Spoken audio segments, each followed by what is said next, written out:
Simon aide son frère à se coiffer. Il lèche sa mèche rebelle puis met un peu de gel. Gabriel n'est pas content. Il prend de la poudre pour bébé et commence à la tapoter. Depuis, le fessier de Simon ne souffre plus. Mais il n'y a pas si longtemps, ils étaient des ennemis jurés. Gabriel a été accusé à tort. Ses parents ne le croient pas et il se retrouve en chambre d'isolement.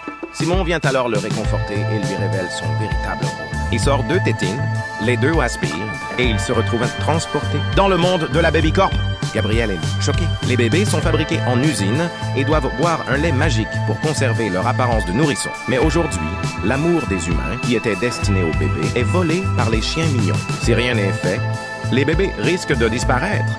La mission de Simon, découvrir l'origine de ces chiens mignons et stopper cette crise. Les 2 frères décident de s'associer. Lorsqu'ils accompagnent leurs parents à l'entreprise des chiens mignons, ils profitent d'un moment pour se séparer. Simon se déguise en chien et infiltre les bureaux où il trouve des documents clés. Soudain, le sol s'effondre et il tombe dans un piège. Le coupable? Jean, un ancien directeur viré parce qu'il avait des dents. Il a monté sa propre entreprise pour se venger. Il vole le lait magique et prévoit de l'utiliser pour produire des chiens qui ne grandiront jamais pour qu'ils restent toujours adorables. Il laisse une nourrice s'occuper des frères et part en voyage d'affaires avec leurs parents. Les frères utilisent une technique secrète pour déjouer la nourrice et réussissent à s'échapper. Simon appelle immédiatement des renforts.